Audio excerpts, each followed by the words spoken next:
La Banque centrale européenne a lancé une opération de vérité géante sur l'ensemble des banques du vieux continent. Ce que cherche à savoir la BCE, c'est deux choses. D'un côté, est-ce que les banques ont mis suffisamment de réserves de côté pour faire face à un choc financier majeur? Alors on pense bien sûr à ce qui s'est passé en 2008 avec les subprimes, mais évidemment, 2 ans plus tard, la même chose avec la Grèce. Deuxième point que la BCE cherche à vérifier, c'est si dans les placards des banques, voire à la cave, elles n'ont pas gardé des portefeuilles entiers de crédits qui ne seront jamais remboursés. Et ça, bien sûr, c'est très dangereux.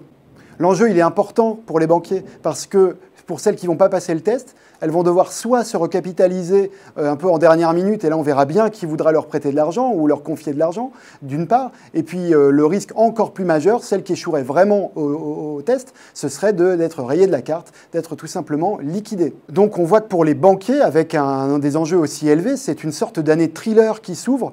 Les gens de la BCE leur ont concocté une sorte de scénario diabolique à la Hitchcock, et d'ailleurs certains officiels n'ont pas hésité à dire qu'ils espéraient que le test serait le plus déplaisant possible pour les banques européennes.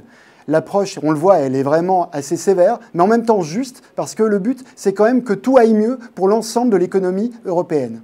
A priori, le déroulement de cette année, ça va un peu se passer comme un vaccin. Un vaccin, quand il est un petit peu virulent, ça donne de la fièvre, une petite suée, mais après, on est beaucoup mieux armé pour traverser une épidémie et a priori ne pas y succomber. Et bien, c'est un petit peu la même chose pour les banques. Et d'ailleurs, elles ont commencé à prendre les devants sur ces tests. Depuis le début de l'année, depuis janvier, elles ont commencé déjà à consolider leur bilan en prévision des tests. Et on estime que c'est entre 60 et 70 milliards d'euros qui sont ainsi venus renforcer leurs réserves.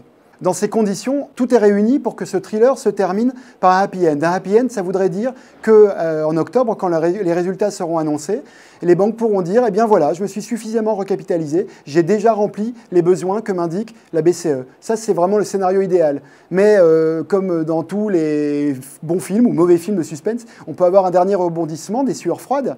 Et ça, ce serait le cas, par exemple, pour une banque qui aurait réussi son test et qui, en fait, serait gravement malade. C'est déjà arrivé en 2011 avec Dexia, qui avait brillamment passé son stress test, mené à l'époque par l'autorité bancaire européenne, l'EBA, et 3 mois après, elle a explosé en vol, tout simplement. Donc, gare aux mauvaises surprises.